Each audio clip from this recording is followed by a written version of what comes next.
A Step into the Past Volume 16 Chapter 4. Book 16 Chapter 04, Escape by a Hair's Breadth. Xiang Xiaolong escorted Li Yuan out of the residence. Li Yuan's 30-plus bodyguards had been waiting forever. Before mounting his horse, Li Yuan softly asked, "Is Yan Ran here?" Xiang Xiaolong nodded slightly. Li Yuan mumbled for a while, then laughed bitterly and said, "I am deeply envious of brother Xiang." Xiang Xiaolong asked, "Do you wish to see her?" At first, Li Yuan appeared pleasantly surprised, then changed his mind and shook his head, saying, "Meeting her is as good as not meeting her. Brother Xiang, please help to convey my regards. Tell her that she, Ji Yan Ran, is the lady that I love and respect the most." Laughing at the sky, he mounted his horse and led his bodyguards out the main gate, swift as a tornado. Xiang Xiaolong sighed sadly, shaking his head. He then returned to the residence intending to seek out Ji Yanran to make a report. He was intercepted by Madame Zhuang on the way and led to an empty room. She asked softly, "What did Li Yuan and you talk about?" Xiang Xiaolong recalled her earlier confused and intoxicated disposition towards Li Yuan and was peeved. He coldly said, "It was all about slaughter and bloodshed, nothing special." Madame Zhuang bent closer and scrutinized his eyes. An unnatural feeling seeped through him from top to bottom. Madame Zhuang laughed with a soft flowery voice, saying, "Xiaolong is a little jealous. I am very happy." Xiang Xiaolong thought he might as well vent his anger, saying, "This is not about jealousy. It is about one man having to listen to a woman telling another man that she is willing to become a bull and a horse for him. It's about respect and dignity. Can you please take your hands off me?" Madame Zhuang drew even closer. She leaned close to his ear, speaking as airily as a silkscreen. "If the person I was saying it to was Xiang Xiaolong and not Li Yuan, the words would have been changed to becoming a concubine and maidservant. Does Xiaolong understand the difference?" Xiang Xiaolong smiled and said, "Am I a person who can be deceived or pacified easily? Does Madame dare to say that she is not moved by Li Yuan?" As he said this, he was secretly startled as he realized that he had himself been moved slightly by Madame Zhuang. He is usually very gracious with women, rarely scolding them or causing them harm. Even towards those like Dan Mimi and Gui Yan who conspired to murder him, he had never had the intention of settling this score with them. The person who has received the most scolding from him is Xiaoyi, but in the end he has still forgiven her and he now loves her as before. So why is he losing his temper on Madame Zhuang? Xiang Xiaolong has met his share of setbacks, and he does not want to be like the other men in this era, treating women as goods where the more is the merrier, widely collecting concubines. Nonetheless, this is but wishful thinking on his part. It is the women instead who constantly throw themselves into his embrace, gladly and willingly joining his brood of wives and concubines. Men are not like dense wood, who are unfeeling. Moreover, he is naturally soft-hearted towards women, that is why he has always been careful, trying to avoid getting entangled in more male-female relationships. Till today, the only one who has caused him to lose his restraint is Qin Qing. He has managed to have self-control with everyone else. Nonetheless, Madame Zhuang's situation was unique. Regardless of whether she is successfully restored to her country, she will not become his concubine. It is a matter of status. Madame Zhuang and her son have become the legitimate symbol recognized by all the Dian people. If Madame Zhuang marries out, this symbolism will be destroyed. She can still have affairs with men. This is after all a common thing in that era. That is why even if an affair develops between Xiang Xiaolong and Madame Zhuang, it will have to be brief and momentary. Once Zhuang Beiyi ascends the throne and Xiang Xiaolong leaves Dian, this bout of passion between them would have to die a natural death. It is precisely because of the lack of this mental barrier and also because of the fact that Xiang Xiaolong has a lot of pity for this isolated and helpless mother and son, that is why without realizing it, he has gradually accepted Madame Zhuang. Perhaps this is a case of familiarity breeds fondness. He himself was unaware of the fact. Only after reflecting on his present anger did he awaken to this fact. Despite being scolded, Madame Zhuang reacted like one who has been reprimanded, and in fact replied with a straight face, "You are right. Li Yuan is indeed a man who has moved my heart. And even if I ignore his righteous anger, I cannot ignore his righteous support of the Zhuang family. If I had not met you, I would have used my body to repay him. But I won't do that now, because I am afraid that you will despise me. Now that I have bared myself like this, are you satisfied?" Xiang Xiaolong heaved a sigh and said, "However, you have now aroused Li Yuan's heart, are you sure you are able to control the situation?" Madame Zhuang replied, "Do not worry. I have ample experience dealing with men." She then laughed a foxy laugh before saying, "I did that on purpose just now just to see if I could get any reaction from you, the hard-hearted man. Now I know finally. Ai. Xiaolong, let me serve you in the bedroom tonight, all right?" Xiang Xiaolong thought about Ji Yanran and Zhao Ji and hardened his heart, saying, "We had a prior agreement and the larger matter is more important. It is better to put aside our feelings and sexual desires temporarily." Madame Zhuang was so touched that her eyes reddened. Hanging her head, she said, "You are still the first and only man I have met who helped me for any reason other than my looks." As she said this, she held on to him even more tightly and closely. Only then did Xiang Xiaolong reveal that his identity had been exposed and that he had formed an alliance with Li Yuan. Madame Zhuang was stunned to silence and she listened in a daze. Celebrating the good news, she forced Xiang Xiaolong to cuddle with her for a lingering moment before letting him go. Xiang Xiaolong returned to his residence and repeated the story to Ji and Zhao, the two ladies. Both ladies also listened in stupefied silence and amazement. It was hard to imagine that the situation would have developed in such an unexpected way. Ji Yanran happily said, "Li Yuan is self-centered and mercenary, petty and unscrupulous.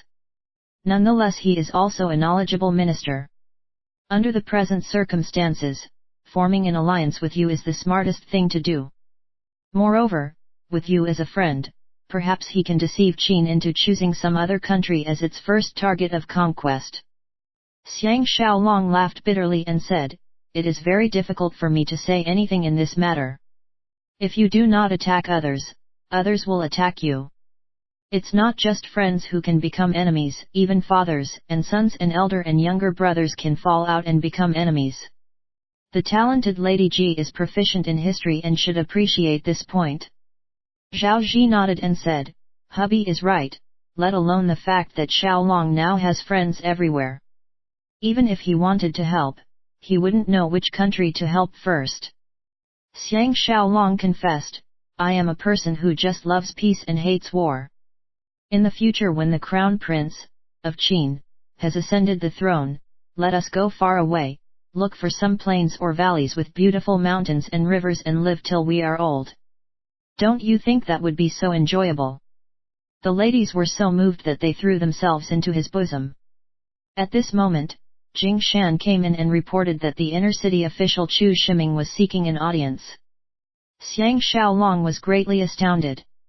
Only after asking Ji Yanran did he find out that the inner-city official was the commander of the inner-city guards. With a belly full of suspicion, he hurriedly rushed to the front hall to receive the visitor.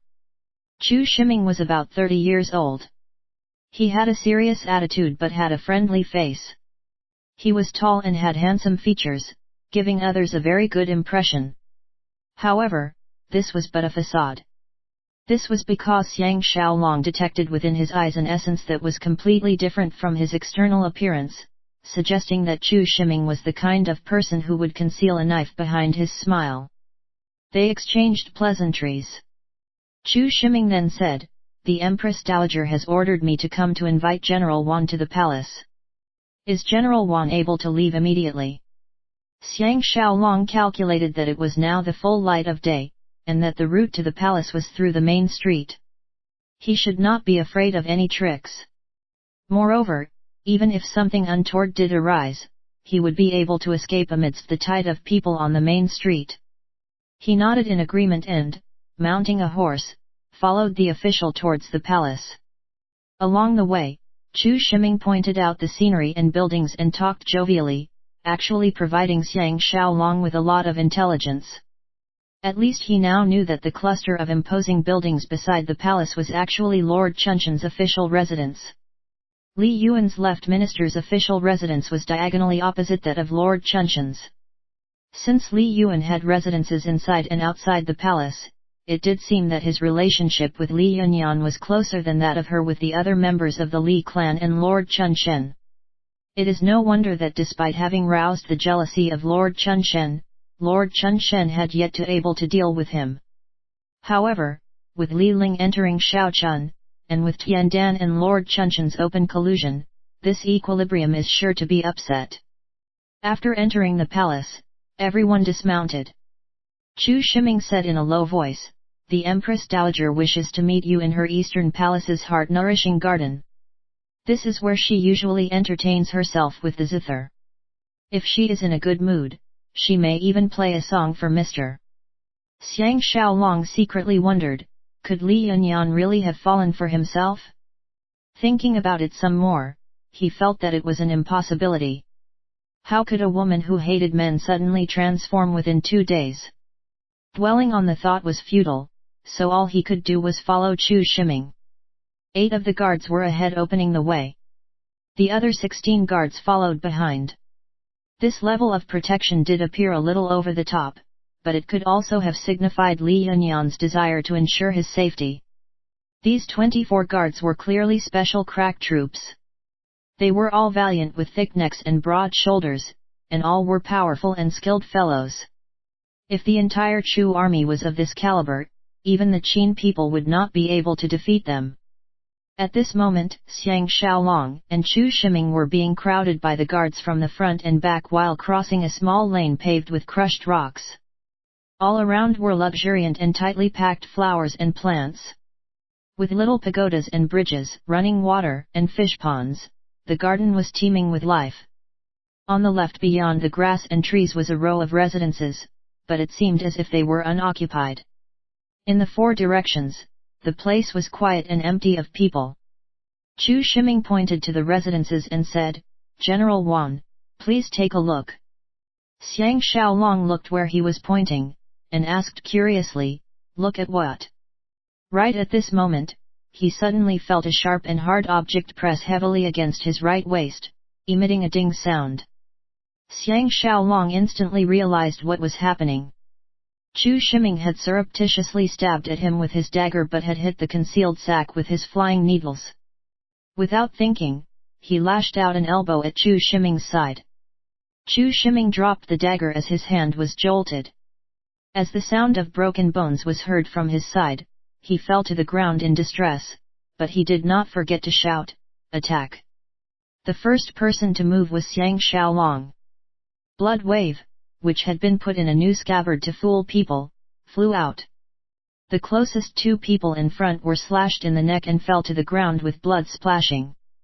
Xiang Xiaolong knew it was not advisable to match the enemy with force and bending his body, jumped into a small thicket and rolled out the other side. By this time, the enemy had already launched an all-out offensive. There were 2 men each on the left and right attacking towards him without regard for their lives, intrepid as insane tigers. Xiang Xiaolong knew he could not retreat and gathered his enemy-crushing fighting spirit. He dashed forward, trampling on an untold number of fresh flowers, but was able to escape the danger of being surrounded. He then turned around abruptly and struck out like lightning using Blood Wave. These guards were really carefully selected experts. The point person shifted his sword to block the swift and sharp attack, but was unable to block the kick that came from underneath. He was hit in the groin and fell to the ground with a wretched howl. The 2 rushing in from behind were unable to change their stances in time and almost tripped and fell to the ground. Xiang Xiaolong rose explosively and swept round with his sword. The 2 guards dropped their swords and fell to the ground, dying violently on the spot. At this moment, even more people flocked over from 3 directions in front. They had all appeared from the underbrush and vegetation. None of them shouted any sort of challenge but attacked silently. Xiang Xiaolong had a sudden inspiration, and while shouting loudly made a mad dash towards the residences on the left. As he was rushing across a small bridge, the sound of wind came from the rear. Xiang Xiaolong knew that it was not good and tumbled onto the bridge. Above him a long sword swept past the thin air.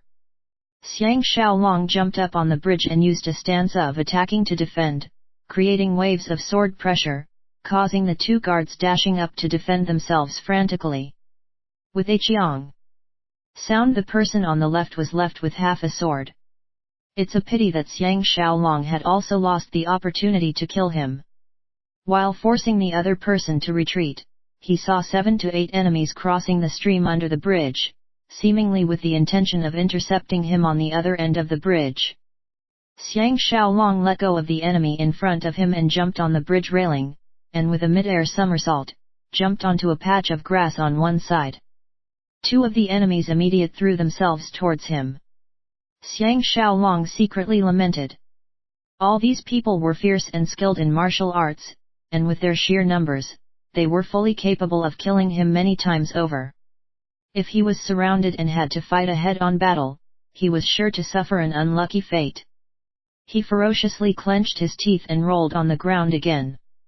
Those 2 enemies were brave but had never before seen such fighting techniques. As they hesitated in panic, one of them had already been kicked on the lower limbs by Xiang Xiaolong's 2 legs, falling to the ground. The other person was stabbed in the belly by blood wave. In all 4 directions the garden was filled with human shadows and sword flashes. Xiang Xiaolong let go of the person on the ground and rolled towards a large tree at the side. As he hit the tree, his body leaped up. 3 long swords thrust towards him from different angles. Xiang Xiaolong knew that this was a critical juncture. If he could not break out of the encirclement, he would definitely die today. With a wild shout, he used his last resort, the attacking and defending at the same time stance. All 3 swords were stuck to the sword light that he drew, and they were forced back by his boundless sword power. In the blink of an eye, all the other people had madly rushed over, encircling him in a death trap. Xiang Xiaolong raised his head and saw that there was a horizontal branch reaching out above him. Above that, the foliage was even thicker.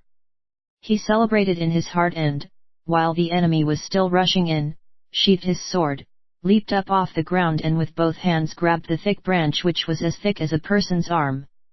The enemies jumped up waving their swords trying to attack him.